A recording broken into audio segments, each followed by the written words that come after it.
2022 Town of Poughkeepsie Zoning Board of Appeals meeting. If you'd all please rise for the Pledge of Allegiance.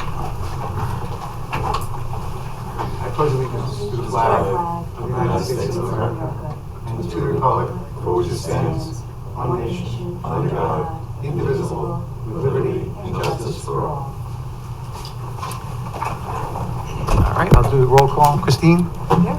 Art? Here. Larry? Here. Tony G? Here. Phyllis? Here. I'm here. We're still waiting for one member. There is a quorum, so I think we can begin. This is a public meeting. It's in a hybrid format. There are people here in the audience, and they're also able to participate via Zoom or telephone. For those of you unfamiliar with the procedure here at the Zoning Board of Appeals, there are agendas right here by the corner if you want. For those of you unfamiliar with the procedure here at the Zoning Board of Appeals, there's an agenda. Each applicant will be taken in the number that's on the agenda. All testimony from the applicant and anybody who wishes to comment on the application is under oath. The board may have questions for the applicant or some of the people that are commenting. When all the evidence is completed, we'll close the record. Then we'll move on to the next application. When we get to the end of the agenda, there may or may not be a break, and then we'll deliberate on each of the applications. At that time, no further evidence or testimony is taken, and we'll vote, and we'll either vote to approve, we'll vote to approve with conditions, or we'll vote to deny. Any applicant can either wait till the end of the meeting to find out how they turn out for their application, or they can contact the zoning administrator in the morning. I don't know if that Tony S. has shown up. And so we can begin with item number 1. That's 32 Island Drive. Is there someone here for that application? I am. We have someone else as well on Zoom. Why don't you come up and Okay. start?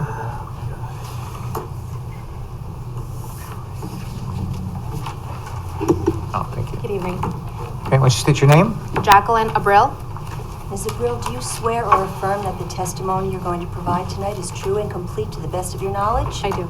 Okay, and is there somebody else on Zoom, you said? Yes, Michael Benora. Yes, everyone. Hello, Michael Benora. I'm one of the owners of the LLC in question that has the application before you for the fence permit. Jacqueline is one of our tenants in the house, terrific person, and I'm happy to let her go with the testimony. If you have any questions for me as the owner, more than happy to answer anything I can. Try again. Mr. Benura, do you swear or affirm that the testimony you're going to provide tonight is true and complete to the best of your knowledge? Yes, ma'am. Okay, Ms. Abreu, go ahead. Sure, thank you. Thank you for your time. We did receive a letter stating that we had neighbors complaining about our fence. We moved about 5 years ago, and our fence was originally in the property. What we did is we replaced the exterior wood of the fence. We have not altered the post, the original post on the home. The town had an aerial shot of the home even before we even purchased it, and the fence hasn't been there for multiple years. Most of our neighbors have said they've been there for 20 plus years. I did speak to most of our neighbors. They're very happy with the appearance of the home. We have worked very hard to make it look nice, and of course not bother anyone. So I did receive that complaint that someone did file a complaint in town of our fence, and I had to pay a fee for appealing and as well as a permit now on the fence. I do want to say something. It's very personal, really. It's multiple complaints that we have received as being in the house, and most of our neighbors are fully aware of. We have complaints that are very silly in regards to the fence, and now we also have a complaint filed against us in regards to our chicken coop. It's very unfortunate. At this point, we do feel unwelcome and unsafe in our home, so it's very difficult for us, and being here is very upsetting. So. Okay, That's all I have. so let me, just so I'm clear, that you installed the fence, or you had the fence installed, you paid for that? We physically did it ourselves. Okay. We're really good at maintenance, and my husband and I have spent a lot of money. We've designed the fence. It does meet the code of the 6 feet. Again, we have not altered any post. We just exchanged the exterior of the wood. After painting for multiple years, the wood does get bad, so we did have to replace it with a newer color, but the fence is the same size, of course, a newer design as well. I believe I submitted photos of the fence, and yeah, we have not changed the original post of the fence. Okay, so, I just want to be clear that you're a tenant, you're not an owner of the property, is that Correct, correct? I live in the, correct, I'm the tenant. Okay.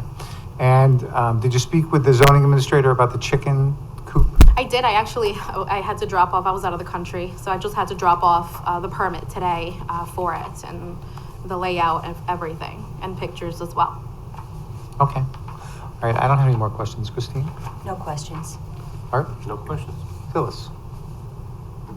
A small thing, I noticed that some parts of the fence appeared to, you could see right through them very easily, and because of how the slats are horizontal. And then other parts of the fence, it almost looked like they were doubled up. Was there a reason for that, or it just occurred? Sure, so we didn't get to finish the fence. The fence is uncompleted because of the fact that we received the letter and we were waiting for our meeting today. It is gonna be a double fence, and the reason why is the type of wood that we placed on it.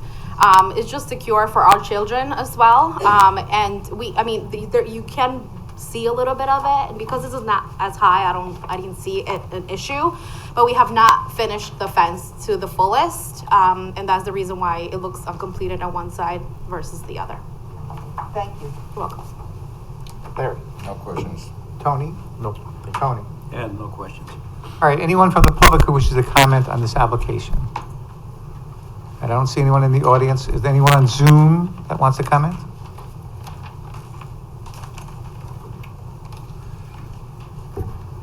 If you're on Zoom and you're on a phone, you need to hit *6 to unmute yourself.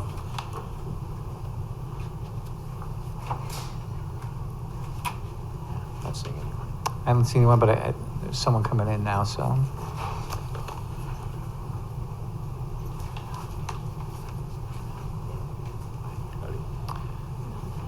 All right, does anyone have any comment on item number 1, 32 Ireland Drive? All right, then I'll move to close the public hearing. Second. Any discussion? All those in favor signify by aye. Aye. Any opposed? That motion carries, and again, you can either wait till the end of the meeting or find out tomorrow from the zoning administrator. I appreciate it. Thank Okay. you very much. Thank you.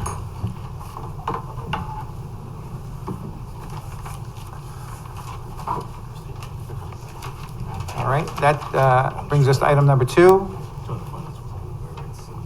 830 Main Street.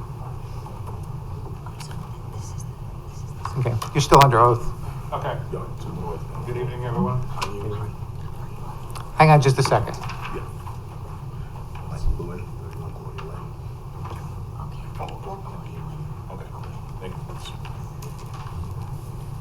You okay? Yeah.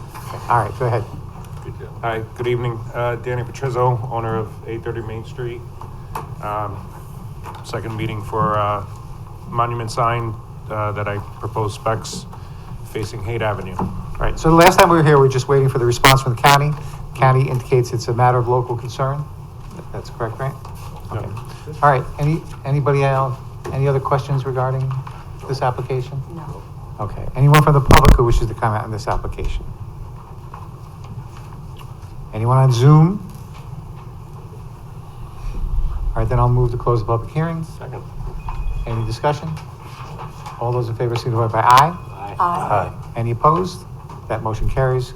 And then 824, 826 Main Street, item number 3. Again, last time we were waiting for a couple things, including the county's response, and they've indicated it's a matter of local concern, and then you were going to bring some renderings. Yep. So, Okay? Good evening, Mr. Chairman and members of the board. My name is John Andrews. I'm with the firm of Rhodey, Soika and Andrews here in Poughkeepsie. Mr. Andrews? Represent Mr. Are you Patrizzo. still under oath? Oh, you're under, okay. Yeah, I was sworn in last time. Just to recap, what we're looking to do is rehabilitate 824, 826 Main. There is an existing building that has a retail on the first floor and 3 apartments. There is a vacant building next to it. It's a long, narrow building. It used to be the old Spectrum print shop.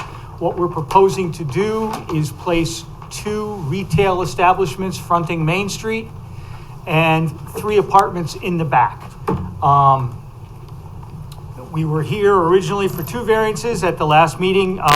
Your attorney correctly pointed out that one of them for parking spaces was not yet right, that there was an opportunity for the planning board to review and waive parking spaces, so that that item was put aside. So we're here for 1 variance. There are going to end up being 6 apartments on the parcel. And it, as a requirement, you need 1 acre. We have less than an acre, we have a 1/4 acre. So we need a variance to allow these 6 apartments on this same 1/4 acre. In terms of parking, we have provided and demonstrated parking for the residential component. So there are 9 parking spaces. But other than that, there's no building addition, no anything. We're just rehabbing what's existing. Okay. Did anyone else have any other questions? Go ahead. So you're working, I'm sorry. That's right. You're working on both parcels. Is the traffic from 824, 826, is that going to be impacted by, how is that, the in and out of the, 824, 826, the way the site is situated, if I may.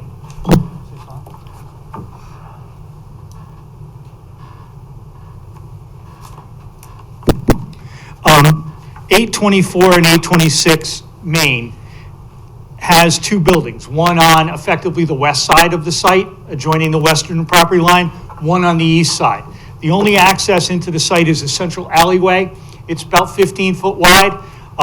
We're not touching, we don't own either parcel on either side. We're making a small lot line revision to the back, but the only way to enter and exit this parking space is between those 2 buildings. So we're not impacting anybody. Everything's internal to this site. and is it going to be 2 lanes, or is it? It is only 15 foot wide, so it will serve as a driveway both in and out. So somebody's going to have to be patient to get in and out. As an aside, that the narrow width of that is one of the reasons that we didn't want to try to put something commercial in the back, because if you try to get a truck back in there, that's why we believe that this residential occupancy offers the best redevelopment option for this site. Okay, thank you very much. You're welcome. Okay. Anyone else? All right, anyone from the audience who wishes to comment on this? All right, anyone on Zoom? All right, hearing no one. I'll move to close the public hearing. Second? Any discussion? All those in favor signify by aye. Aye. Any opposed? And that motion carries. Thank you very much, and Merry Christmas and Happy Holidays to all. Thank you very much. Thank you. Happy holidays. See you Thursday. Yeah, see you Thursday. All right, that brings us to item number 4, 1812, 1840 South Road. Is there someone here for that application?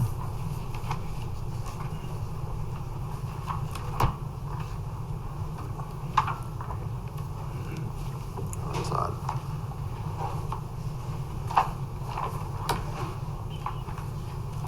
All right, I'm not hearing anyone, so that'll be a second call. That'll bring us to item number 5, 6 Alexander Boulevard. There's someone here for that application.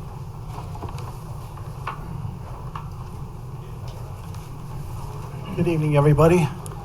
State your name. My name is Frank Antelmo, and I'm looking to build a 30 by 26 garage Mr. on my side lot Hold on a on my second. house. Hold on a second. Mr. Cantelmo, do you swear or affirm that the testimony you're going to provide tonight is true and complete to the Yes. best of your knowledge? Thank you. Okay, now go ahead. All right, yeah, and I'm looking to erect a 30 by 26 garage to the side of my house, which is actually, I got an unusual piece of property because it's a V-shaped. I'm sure you guys saw that when you went out there. Right. And basically where the house sits, it kind of like sits like parallel, or actually faces the point of the V, where Roland and Alexander come together. Where the garage is actually going to start, when you look at the back plane of the house, it's actually going to be sitting roughly about 15 to 20 feet behind the back line of the house. I can't move it to the left, closer to the house, only because that's my septic. I can't put it behind the house because I want to be able to get a car or anything in there. So that's the only place I can get it.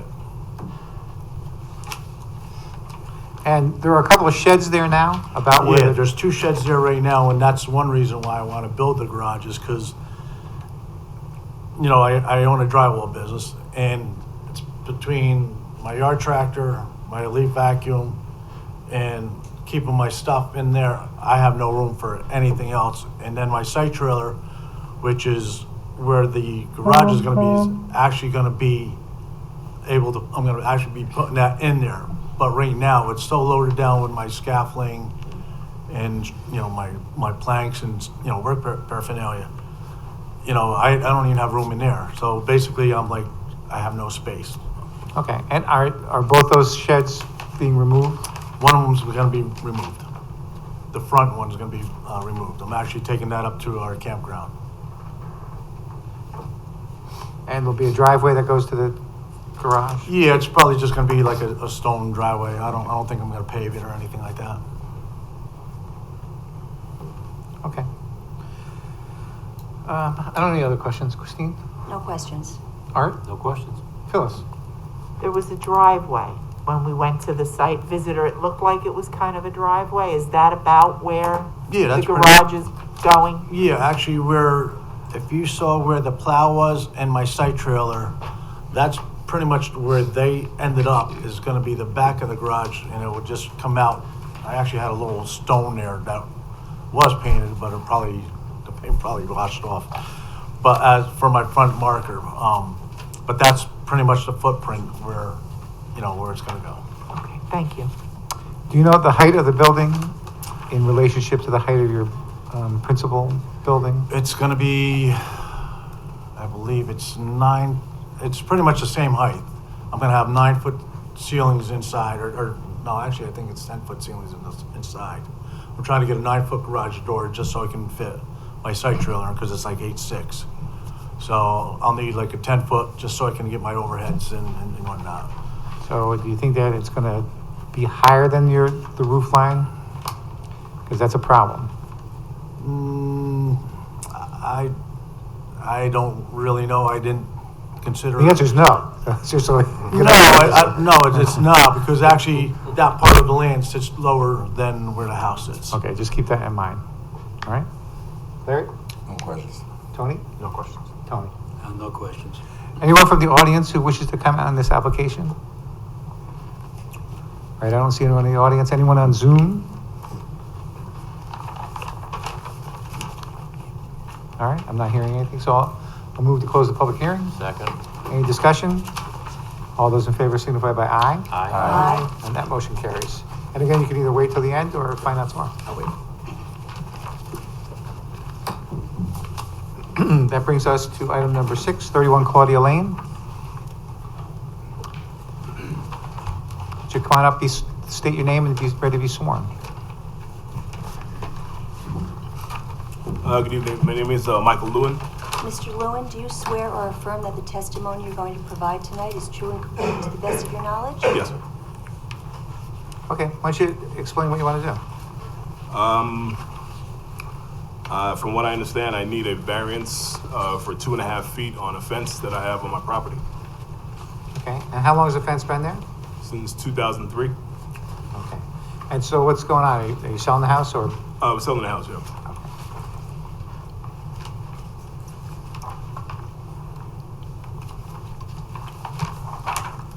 Okay, Christine? No questions. Art? Questions? Phyllis? No questions. Larry? No questions. Tony? No questions. Tony. And no questions. All right, anyone from the audience who wishes to comment on this application? Come on up. There's, someone wants to comment on it. Okay, you can have a seat right over there. Hey, Mike. Keith Underhill, 9 Vaith Road. Mr. Underhill, do you Mike's swear- neighbor immediately across the street. Okay. Mr. Underhill, Mr. I'm Underhill, sorry. do you swear or affirm that the testimony you're going to provide tonight is true and complete to the best of your knowledge? Yes, let's go. Okay, now what do you want to say? You gonna tell the truth? Okay. Then just let us know. Keith Underhill, 9 Vaith Road. I'm Mike and Sylvia's immediate neighbor across the street. The fence is not on the corner of the roads where the intersection is. It doesn't obstruct us getting in and out of our driveway, and it doesn't obstruct traffic at the intersection either. So, Okay, and how long have you lived there? How long have you been there? how long have I been? 32 years. Okay, so you've seen that it hasn't been a problem, right? Oh, yeah. Yes, sir. Okay. Any questions? I'm good. No questions. No questions. Okay, anyone else who wants to comment on this application? Anyone on Zoom? Does not appear to be. Okay, then I'll move to close the public hearing. Second? Any discussion? All those in favor signify by aye. Aye. Are there any opposed? And that motion carries. And again, you can wait till the end of the meeting or find out tomorrow. Fine, okay, I'll find time. Thank you very much. Okay? Appreciate it. That brings us to item number 7, 567 Sheaf Road. Is there somebody here for that application?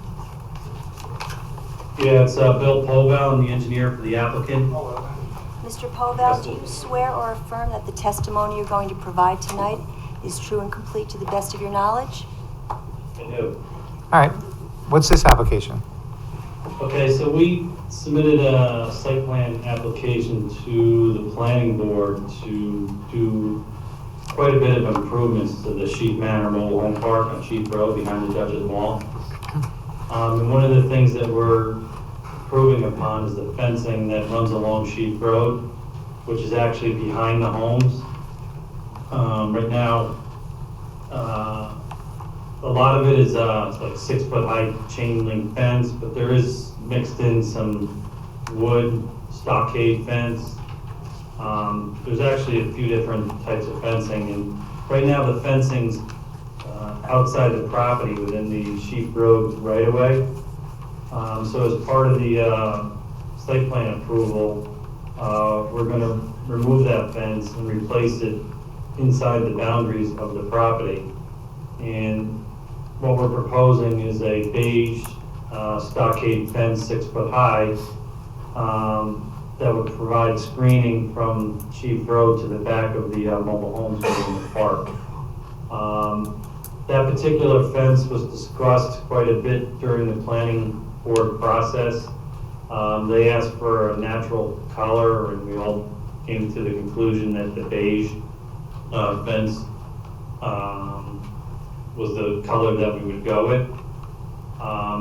So we're here tonight because the zoning code limits fencing to 3.5 feet high in property, along property frontages, even though that this fence is in the back of the homes, it's along Sheep Road, so the zoning administrator declared it in the front. So what we're doing is, we're here tonight asking for a 2.5-foot variance to replace the existing fence with similar 6-foot high fence, which would be behind these homes and on the applicant's property to screen Sheep Road. Okay, so in your plan, there are a number of sheds that are up against the existing fence. You're gonna move those sheds farther into the property? Farther away? Yeah, there's actually some sheds that are out in the road right away as well. Right, And all the sheds are gonna be moved within, into the parcel 10 feet to the property line to comply with the zoning. So that's one of the improvements along with the fencing that's gonna be done along Sheep Road. okay.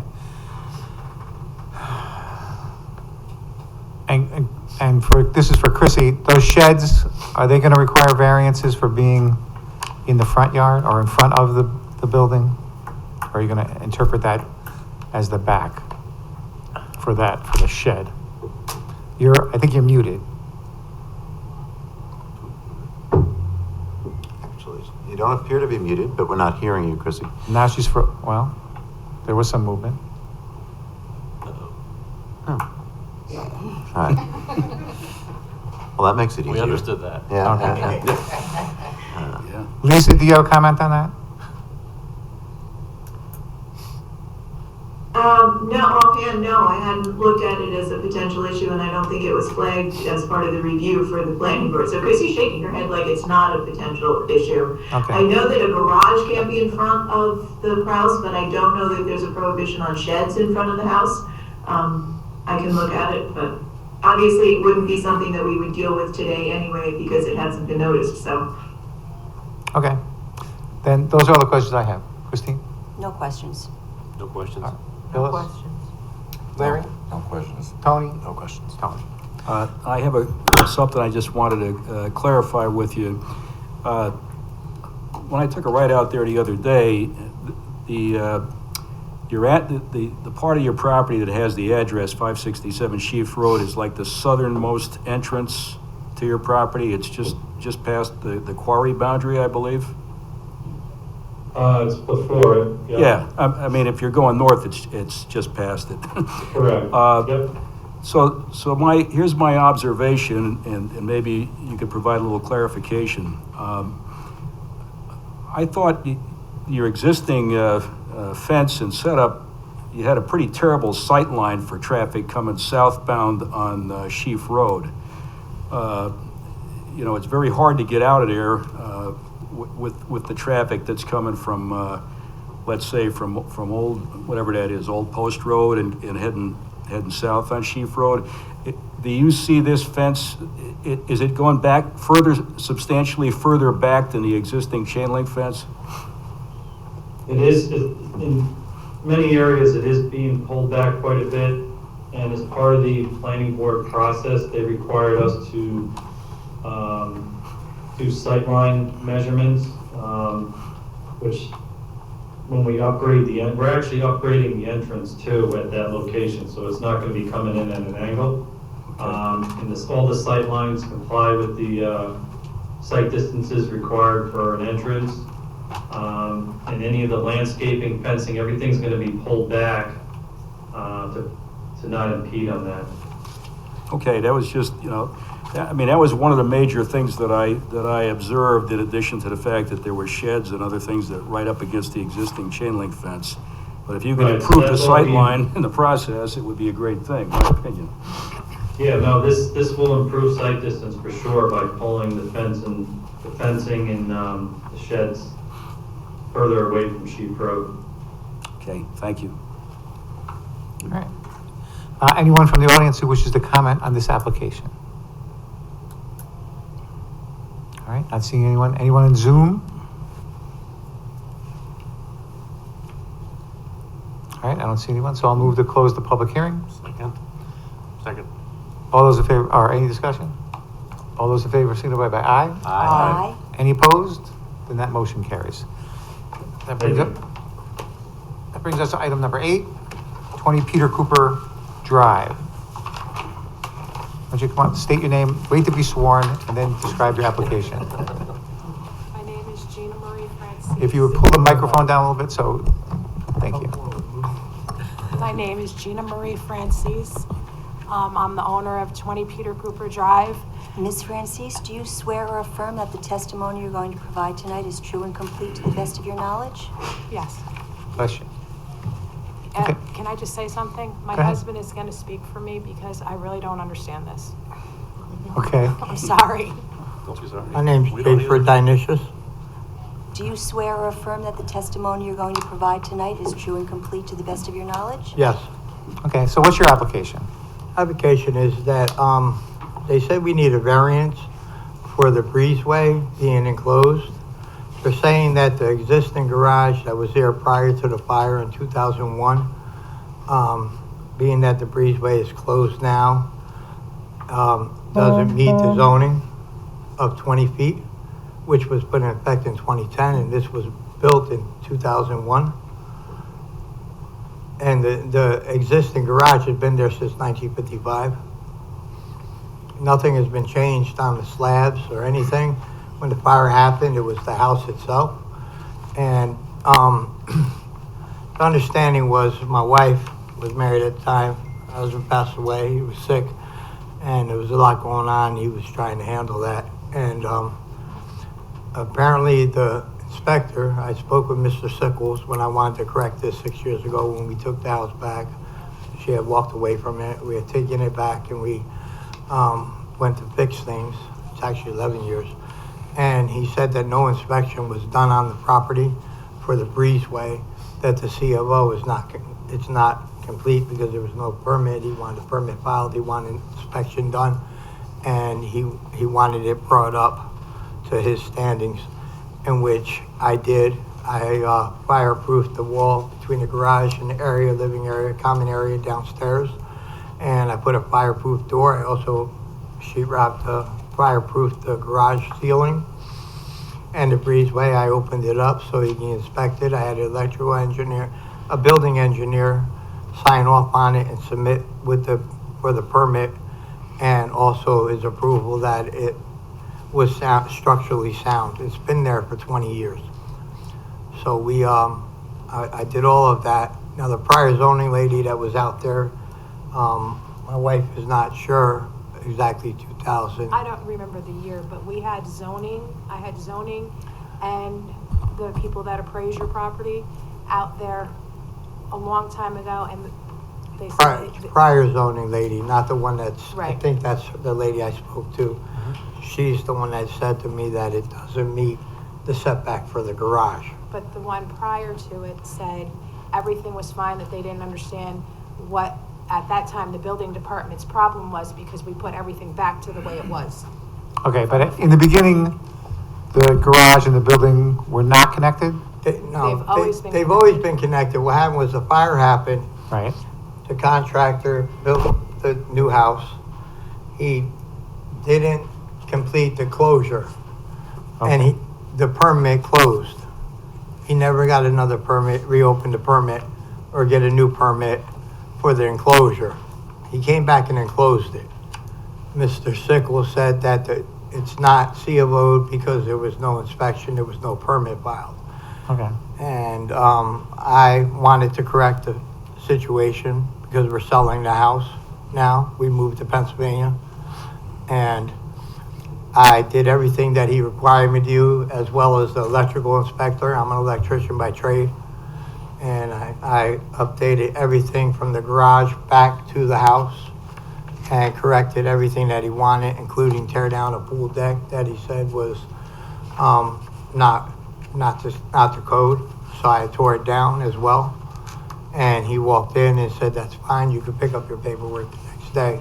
And that's when I was told about the garage not having a setback of 20 feet, which it was pre-existing.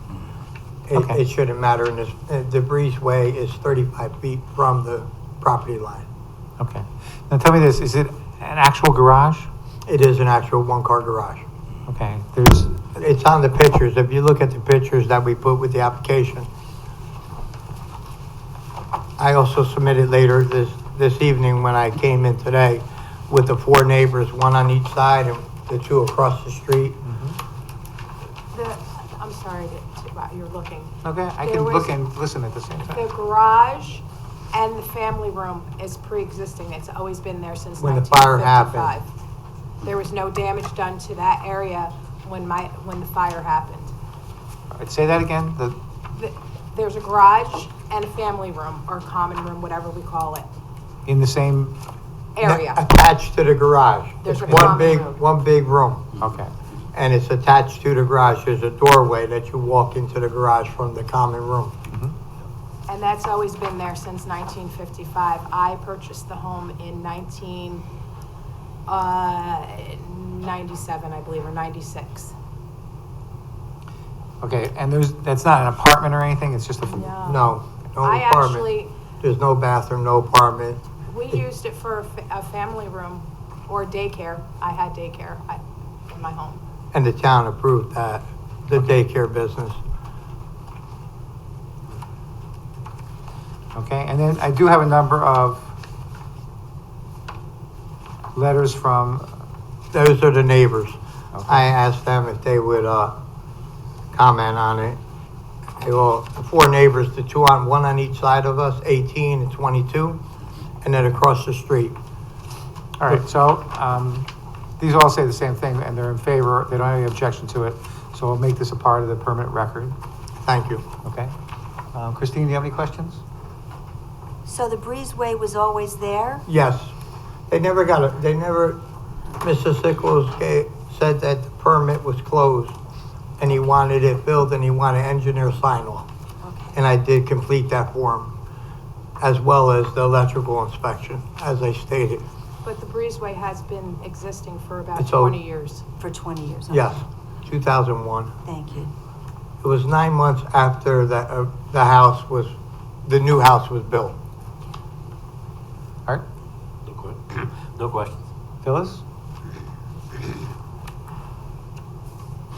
The back, I guess it's the back of the garage, that has got a lot of rooms, couple Yeah. of rooms back That there. goes, the back of the garage, it's on the yard, the backyard.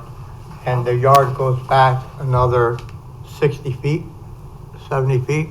Is there rooms back there? There's storage, Just a back storage there. room. Space, okay. And then, I was at the the house, and I saw it. A breezeway, I'm missing where the breezeway is, because it kind of because it's all covered with siding. Yeah. That's the breezeway. If you look at the garage, when you're looking at the garage, if you pull up in the driveway, right that door right there on the left, it would be on the driver's side if you're pulling in the driveway. It's the door on the left, that's the breezeway. Or that's what we're calling it, a breezeway. It's just an entrance into the house that goes, you walk in, it's a hallway.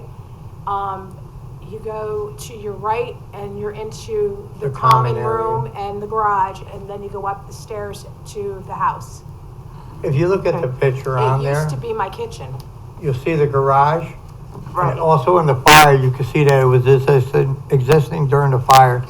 If you look at the picture of the fire, and you'll see that the door is there as well. Okay. All it was they closed it up without the permit being open. Okay. And then I wanted to fix it and make everything correct. So I went to Mr. Sickles and I said, whatever you want me to do, I will do. So I've spent close to $6,000 in people doing drywall, tearing walls open, doing electrical inspection, doing inspection, and then buying to fireproof the garage ceiling and the wall between the common area and the garage like he wanted, and the fire door. Okay. All right, thank you.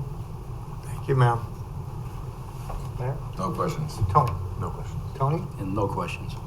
Anyone from the audience who wishes to comment on this application? I'd just like to say thank you for your time. Don't thank us yet. Regardless, it's everybody's time. Anyone from Zoom who wishes to comment on this? All right, I'm not hearing anything. I'll move to close the public hearing. Second? Any discussion? All those in favor signify by aye. Aye. Any opposed? Then that motion carries. Thank you. All right, I'm going to recall 1812, 1840 South Road. Is there somebody here from that application? Yes, I'm here. Ah, okay. Why don't you state your name? Sean Fitzgerald from Fast Lanes, representing Habitat for Humanity. Mr. Fitzgerald, do you swear or affirm that the testimony you're going to provide tonight is true and complete to the best of your knowledge? I do. All right, I want you to describe this application. So, Habitat for Humanity would like to install a sign on their location that they're renting on South Road. I guess the restrictions were 100 square feet, and they would like to actually install a larger sign, something comparable to what was there before when Babies R Us was there. We have submitted drawings of different sizes, and they're just trying to get more visibility, and for it to look proportionate to the front facade of what their space is. Okay. And did you get a copy of the county's response to this application? I did. All right, you understand that they're against it? I do see that, and I have other, I would say, Kohl's in the plaza is more than double the square footage.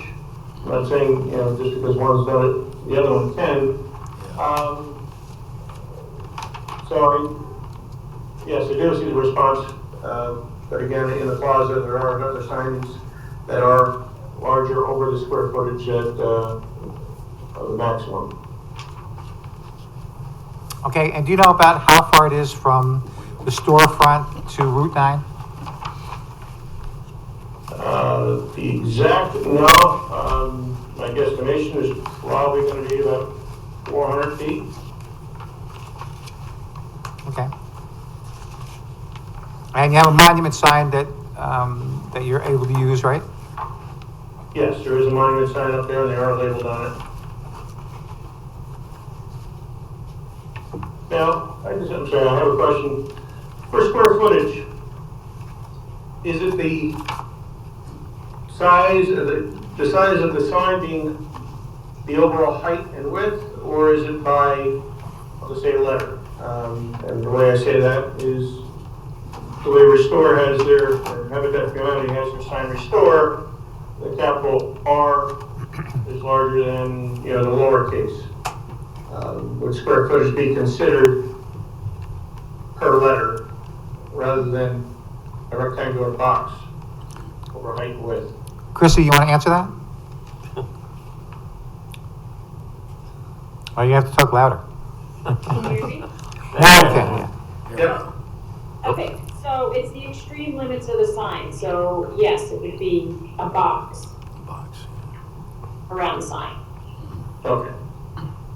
Yeah.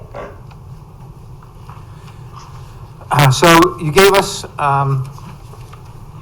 one that's, the one that you want is 199 and some square feet. Then there's another one that you show an illustration of 95 square feet, which would be authorized. Another one about 146 and a half square feet. And then there's a picture of what you have up there now, which is what, 40, well, 60 some square feet? Yeah. Okay. So, help me understand why the allowed sign would be insufficient.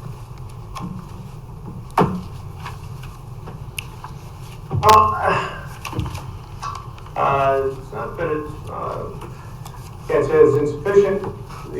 They're trying to have a representation, you know, and a visibility. Yes, there is a monument sign on the road to allow somebody to see it, but a monument sign is for a distance.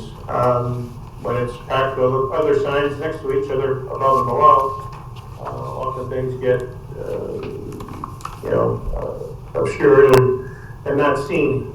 That is a light. People do look left and right. There's a visibility from the road that you're able to see it 400 feet away. And the size of their store space, the facade, is quite large for such a small amount of square footage of a sign that they would be allowed by the standard code. So it is an appearance. Okay, but any question that you won't be able to see it from Route 9? They do have trees up in the front, so it is, I can't say that, you know, you're gonna have to look around trees also. But the larger it is, the better the visibility for somebody to see it and or attention. Especially for what the Habitat for Humanity is for. Okay. Christine, you have any questions? No questions. Art?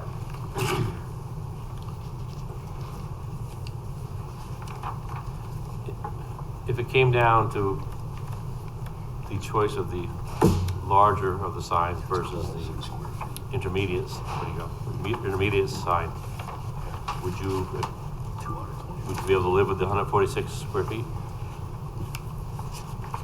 We would. Again, I'm here representing the client Right. and what their wishes are, but they would. Okay, all right, thank you. Larry?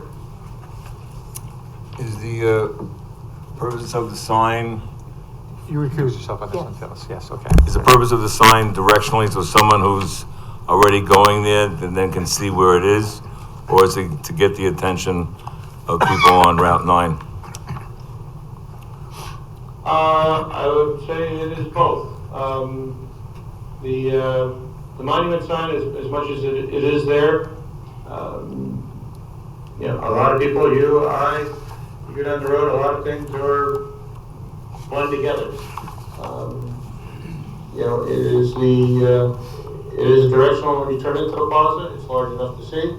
The same thing on Route 9. It is a visibility for the location. You know, same thing as for Kohl's, and all you can say up the street from us is Staples. They have not only a huge monument sign, but also a huge sign on their building.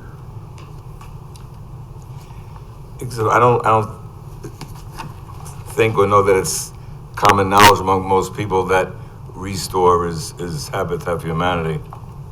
So if you were just passing by, you wouldn't know what it was.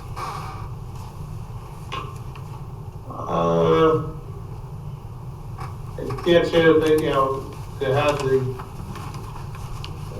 Restore. It's a name in itself. They've actually been around for some time now, and what they do is, you know, for the community. Thank you. Tony? No questions. Tony? I just want to get something on the record in terms of existing signs there. Just some quick calculations. The Kohl's sign is about 221 square feet. And I agree with the statement on the page where it says 507 by 107. That is about 376.7 square feet. So in the interest of equity, one would wonder how these other guys got permits for these really huge signs, and we're talking about denying this particular applicant potentially. Okay. And the lighting, was it, I'm sorry, are we done? No, that was it. I just wanted, Okay. the square footage. All right. The lighting, that'll be able to turn off after 11 or after they close? Oh yes, everything would be on the timer. So just like all the rest of the plaza signs, they're all run on a timer to the designated landlord or code would be for them to be turned on and off automatically. Okay, and you understand that because the county has recommended against this, we have to have a supermajority of a vote. So 1, 2, 3, 4, 5, 6.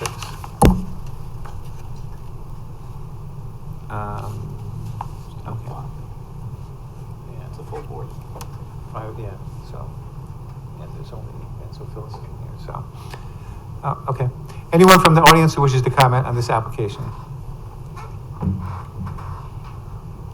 Yes, come on up.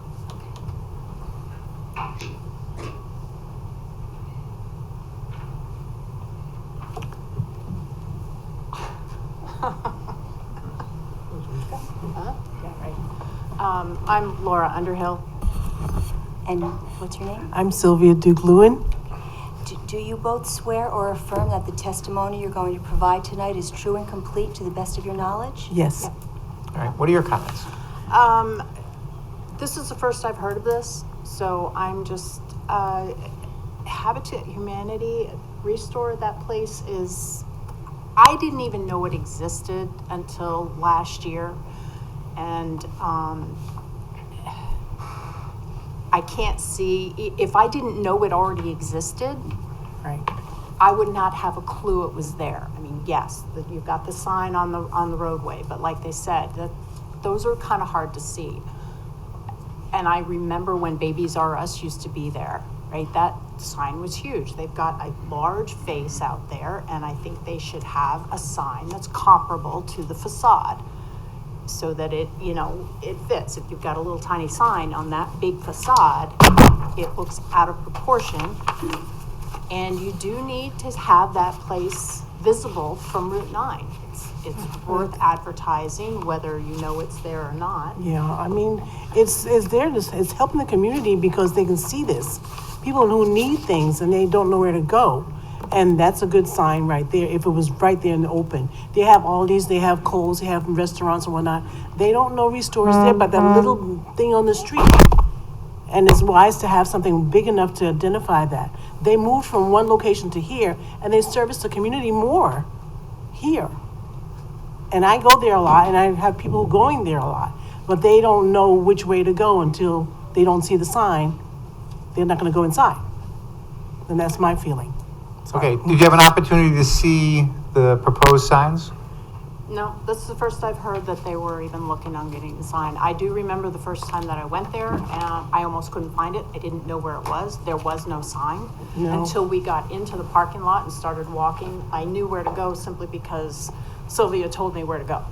And they had paper on the And we door walked to up and I tell was people like, where to go. Okay, guys, you really need a bigger sign. Yeah. It needs to be visible. People need to know the place is there.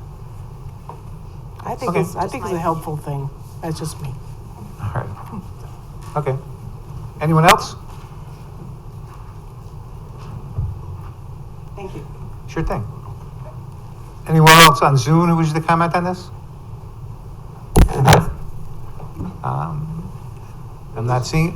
I don't see anything, so I'll move to close the public hearing. Second.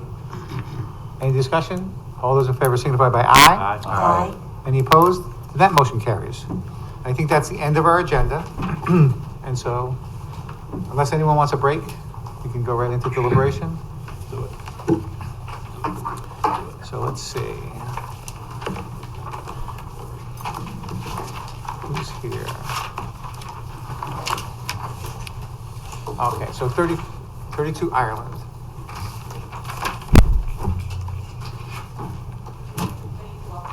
No, you could just, You're safe.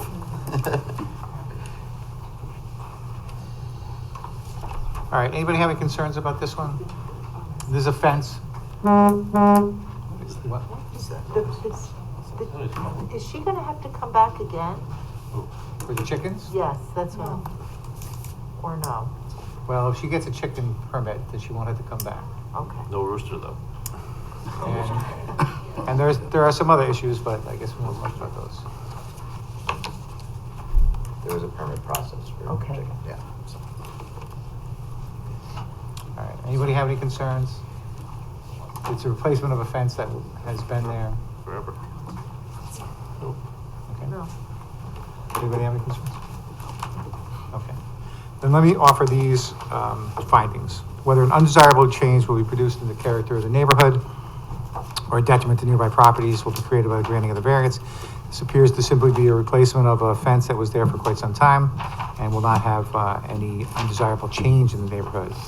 Whether the benefits offered the applicant can be achieved by some method feasible for the applicant to pursue other than area variance, because there are two front yards, and the purpose being to shield the backyard for the kids. 3.5 feet is probably insufficient, so she would definitely need a variance.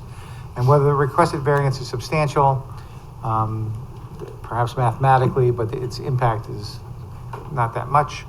And whether the proposed variance will have an adverse effect or impact on the physical or environmental conditions, there's no evidence that there'll be any physical or environmental impact. And whether the alleged difficulty was self-created. It certainly was, but that's not a reason to deny the application, and I would offer those findings. Christine, do you mind making a motion? Sure. I move that the board approve the request for an area variance set forth in item number 1. This decision is based on a review of the application, testimony of the applicant, testimony offered in the public hearing, and results of site visits by board members. In approving this variance, the board adopts the findings as set forth by the chair. So moved. Second. All right, any discussion? All those in favor signify by aye. Aye. Are there any opposed? Then that motion carries. Planet Wings is back here.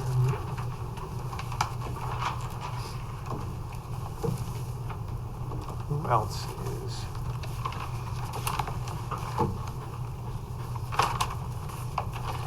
I guess, Alexander Boulevard. yeah. So number 5, Alexander Boulevard, 6 Alexander Boulevard.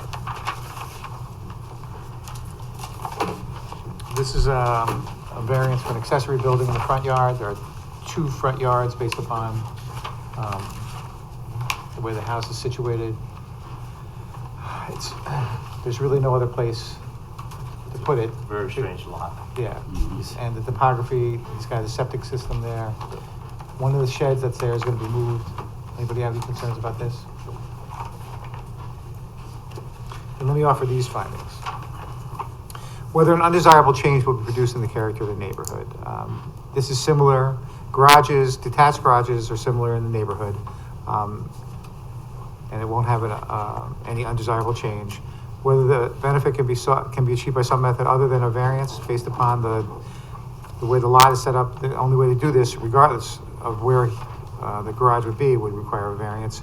And whether the requested area variance is substantial, it is in the sense that they're not allowed at all, but based upon the situation, doesn't have much of an effect.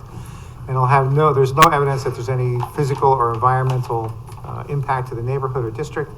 And although this was self-created, that's not a reason to deny the application, and I would offer those findings. Art, do you mind making a motion? No, I'll do it. I'll do it. Thanks. If you'd like. I move that the board approve the request for an area variance set forth in item number 3. 5. 5, that was close. Oh yeah, 5. Well, this decision is based on a review of the application, testimony of the applicant, testimony offered in the public hearing, and results of site visits by board members. In approving this variance, the board adopts the findings as set forth by the chair. Second? Any discussion? All those in favor, signify by aye. Aye. Aye. Do you want to make a condition that they remove the shed?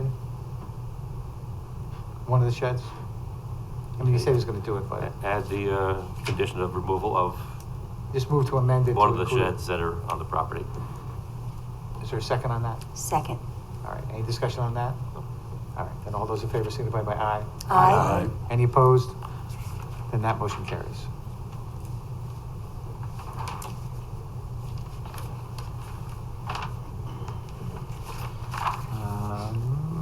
What's next?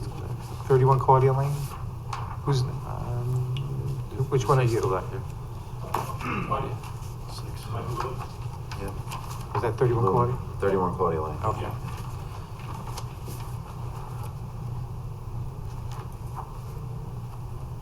This is another 6-foot fence in the front yard. Let's see. And it's been there for a while. There's no obstruction to the line of sight. Okay, any problems with this?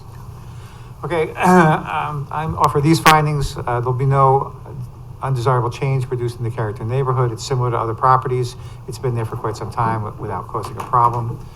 Whether the benefits sought by the applicant can be achieved by some method feasible for the applicant to pursue other than an area variance. This is the only way that the applicant could obtain the desired result. And whether the requested area variance is substantial mathematically, but in terms of its impact, it's kind of minimal.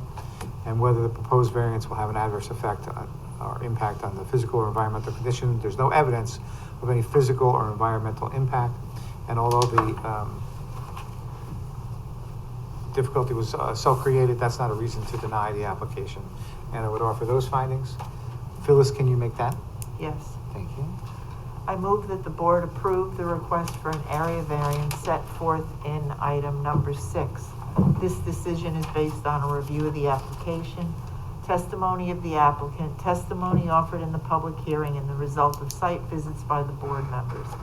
In approving this variance, the board adopts the findings as set forth by the chair. Second. All right, any discussion? All those in favor signify by aye. Aye. Any opposed? Then that motion carries. All right, I think 20 Peter Cooper Road, number 8.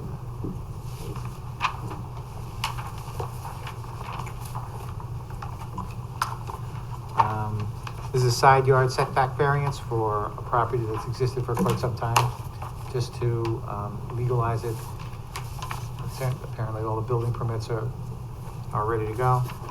Anybody have any concerns about this one? No. All right, then let me offer these findings. There'll be no undesirable change produced in the character of the neighborhood. It's existed in this manner for many, many years. Whether the benefits sought by the applicant can be achieved by some method other than a variance, the only way to do that is to move the building. And so, although mathematically perhaps the area variance is substantial, it's not, practically it's not. There's no evidence that there'll be any physical or environmental impact to the neighborhood. And while this appears to be self-created, that's not a reason to deny the application. And I would offer those findings. Larry, do you mind making this one? I move that the board approve the request for an area variance set forth in item number 8.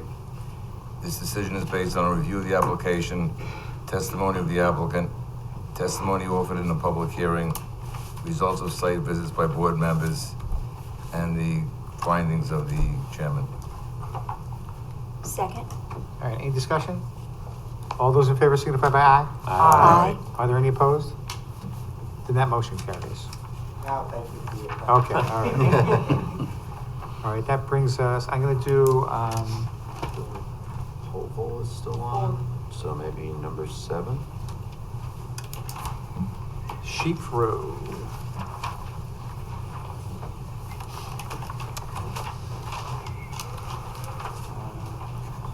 All right, so this is a moving an existing 6-foot fence. Okay, actually, I think it's gonna really improve everything. So, any concerns with this one? No. All right, then let me offer these findings. Whether an undesirable change will reduce the character of the neighborhood, that's actually, I think, will improve the character of the neighborhood, and whether it can be achieved by some method feasible for the applicant to pursue other than a variance. There's no other way to accomplish this without an area variance. And although mathematically it's substantial, its impact is minimal because it's replacing what's already there. And there's no evidence that there'll be any physical or environmental impact on the neighborhood or district. And although this is self-created, that's not a reason to deny the application, and I would offer those findings. Tony, do you mind making this motion? There's no staff report, right? No, it's just what I just said. You're the staff If you report. would. I move that the board approve the request for the area variance set forth in item number 7. The decision is based on a review of the application, testimony of the applicant, testimony offered in public hearing, and results of site visits by board members. In approving this variance, the board adopts the findings as set forth by the chair. Second. All right, any discussion? All those in favor signify by aye. Aye. Are there any opposed? Then that motion carries. Let's go. This gentleman, city. Nope. Okay. How about item number 4, Habitat for Humanity?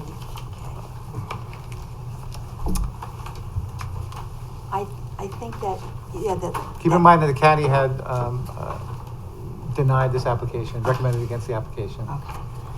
There is a very small sign there right now, and that is very small. Right. That, in fact, that's much less than what's allowed. Yes.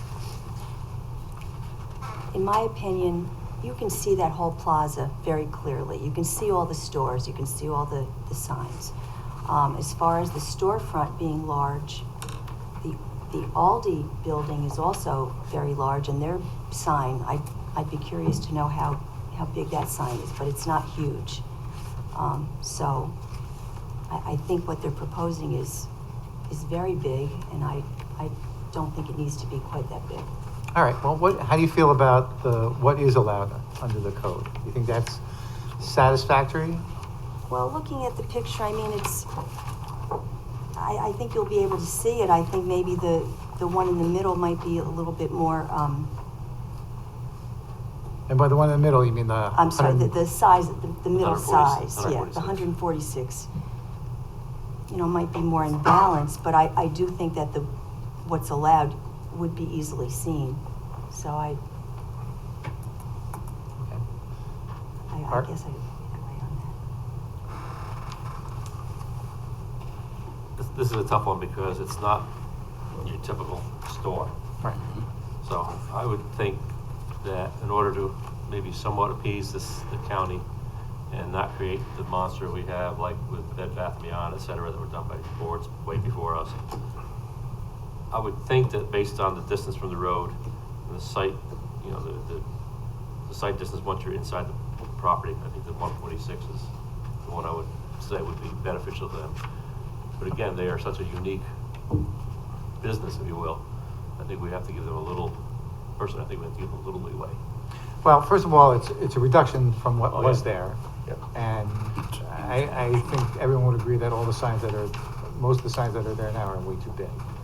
Okay, so I think it's a way to reduce the impact on the environment and still allow the applicant to get some benefit for the sign.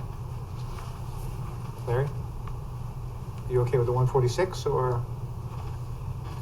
Oh, I guess, well, it seems they want the biggest sign because the others have bigger signs, and for aesthetic purposes, because of the lettering on the sides of the wall. Right. No, the only people who know what Restore is people who have business with them. People, it's not like, you know, you're driving by, oh, there's a Kohl's, I'll go in there. No one's gonna say, well, I'll go into Restore. If they don't know what it is, they're not gonna go there. So, but I can live with. So what's that mean? Well, the sign they're entitled to is Is good enough. adequate? Yeah. Okay. Tony? Did the county see the other options and have any input on that, or They just did the not, single but wall sign? I did confirm with them that, because when I read it, I wasn't sure if the ZBA went with a sign that was smaller than what was proposed. So the medium sign that we've been talking about, it would not require a supermajority vote. But if you went with the full request, that's what it would require the supermajority vote. So that much I got, but because I told them we were going to ask for this information, but they did not actually see them. So did they say the middle size was okay? They did not see it. I just told them that we would, our practice would be to ask to see something that was conforming and something that was maybe in between what they're asking for and what was conforming. We still need a supermajority then. We do not, only supermajority would only be needed if we wanted to grant them the variance that they requested, which was the biggest of the sizes. But the next size down is still bigger than what's allowed, isn't it? Yes, but they wouldn't require a supermajority for that. But did they address the issue, or they just didn't say? So the wording of their recommendation is exactly, let me read it to you. Why isn't it right here?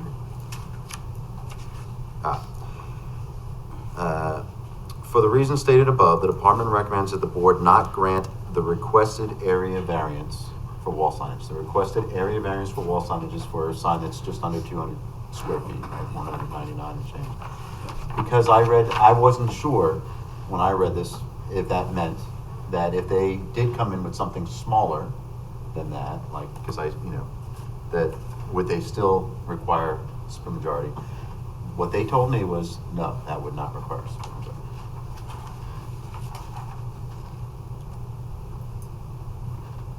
Does that affect how you're gonna vote? Well, So not necessarily, but let's. someone could come in and just propose something, just 20 square feet less, so it's not, so they can get, And we could say no. And we But would say then- no.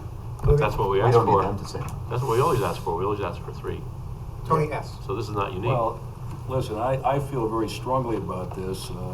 Personally, I would give them the 200 square feet if it were up to me, okay? Because it is outrageous that Kohl's has got 221 and Babies R Us had 377 square feet. So if you're talking about any kind of equity for any kind of business, and I don't care if it's Restore or any other type of business, how can you justify saying, oh yeah, Kohl's gets to have this mammoth sign and other people can go as big as they want, but these guys, no. So the standard is whether Yeah, the I know. benefit of the applicant Got it. outweighs the impact of the environment. So if you think that 200 square feet, that benefit, whatever that benefit is, exceeds outweighs the impact to the environment, to the neighborhood, then that's how you should vote. Well, I feel that way, but I don't know if anybody else does.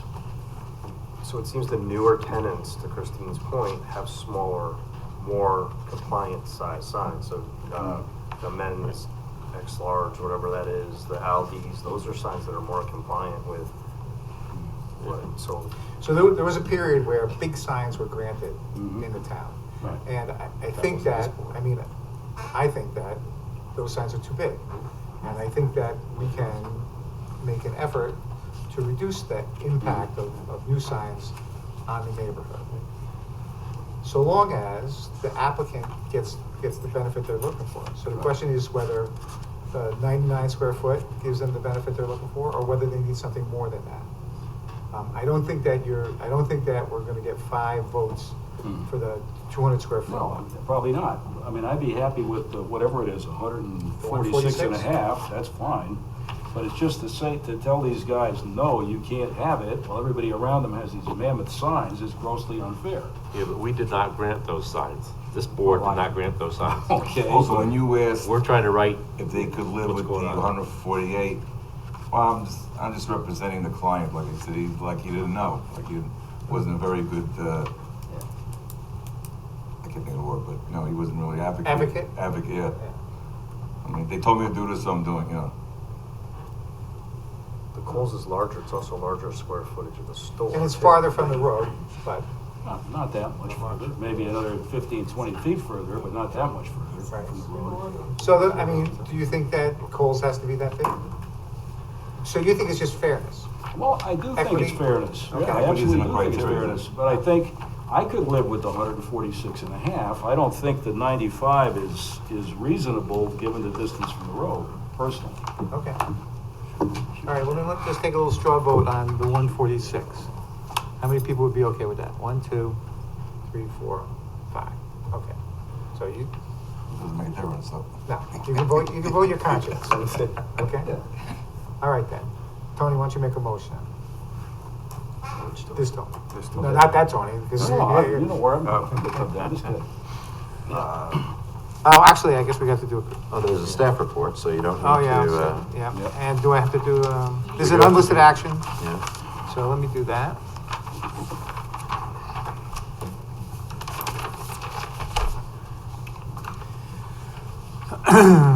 I move the ZBA determine that this is an unlisted action appropriate for uncoordinated review and declare itself to be lead agency. Second. Any discussion? All those in favor signify by aye. Aye. Any opposed? That motion carries. I further move that the ZBA determine that the action will not have a significant adverse effect on the environment for the reasons set forth in the determination of non-significance for this action. Second. Any discussion? All those in favor signify by aye. Aye. Any opposed? Then that motion carries. You have your own.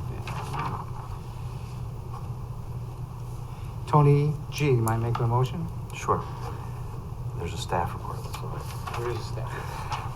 I move that the board approve the request for the area variance set forth in item number 4. This decision is based. You're gonna, well, we're amending it to, we're gonna approve a 46.5 square foot 140. variance. 140. Oh, fair, okay. 146. Right, so it's more than, the 100 is allowed. Okay. That's right, Lisa? Okay. So, set forth in item number 4 for a 46-foot variance, 46.5. 46.5 Square square foot. foot variance. This decision is based on a review of the application, testimony of the applicant, testimony offered in public hearing, and the result of site visits by board members. In approving this variance, the board adopts the findings set forth in the staff report. Second. Any discussion? All those in favor signify by aye. Aye. Aye. Any opposed? And 1 recusal. That was Phyllis that recused. Who recused? Phyllis? So, let's see.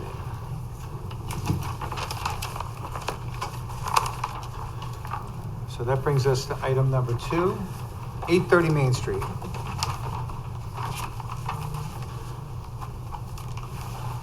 Any concerns about this one?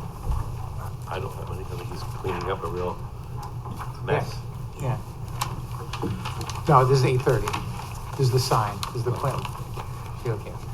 Still don't have any regrets. And surprisingly enough, the county had said this was a matter of local concern. Yeah, I don't know how that happened. That must be a mistake. Somebody was out sick that day. Yeah. So I move that the ZBA determine that this is an unlisted action appropriate for uncoordinated review and declare itself to be lead agency. Second. Any discussion? All those in favor signify by aye. Aye. Any opposed? Then that motion carries. And I move that the ZBA determine that the action will not have a significant adverse effect on the environment for the reasons set forth in the determination of non-significance. Second. Any discussion? All those in favor signify by aye. Aye. Any opposed? Then that motion carries. Tony G, do you mind doing this one? I'm sorry, Tony S, sorry. Okay. I was feeling left out here for a minute. Well, I don't want to leave you out. Okay. And there is a staff report. Okay, all right, so I moved that the board approve the request for an area variance set forth in item number 2. And the decision's based on, review the application, testimony of the applicant, testimony offered in the public hearing, results of site visit by board members, staff report, and also findings of the chair. Now you can leave So- my findings out, just the staff report. What's that? Just the staff report. Just the staff report? I didn't make Okay. any findings. All right, okay. Well, I think that covers it. I mean, I could restate it, but I think that No, I covers think it. you did all right. Second. All right, any discussion? All those in favor signify by aye. Aye. Any opposed? Then that motion carries. And that brings us to item number 3, 824, 826 Main Street. Any concerns about this one? That's the one he's cleaning up. That's the one that's cleaning up. And again, the county found this a matter of local concern. So yeah, I think it goes along with the town plan for repurposing and Maybe more reusing. housing, a couple of new businesses. It's gonna look nice. So let me say this. I move that ZBA determine that this is an unlisted action appropriate for uncoordinated review and declare itself to be the lead agency. Second. Any discussion? All those in favor signify by aye. Aye. Any opposed? Then that motion carries. Further, I move that the ZBA determine that the action will not have a significant adverse effect on the environment for the reasons set forth in the determination of non-significance for this action. Second. Any discussion? All those in favor signify by aye. Aye. Okay. Any opposed? Then that motion carries. Christine, do you mind making this one? I move that the board approve the request for an area variance set forth in item number 3. This decision is based on a review of the application, testimony of the applicant, testimony offered in the public hearing, and results of site visits by board members. In approving this variance, the board adopts the findings set forth in the staff report. So moved. Second. I'm sorry, was there a second? Second. Okay. Any discussion? All those in favor signify by aye. Aye. Are there any opposed? Then that motion carries. And then I move to have happy holidays. Second. And safe. And I move to adjourn. Second. Any discussion? All those in favor signify by aye. Aye. We are adjourned. Good night, everyone. Good night. So you.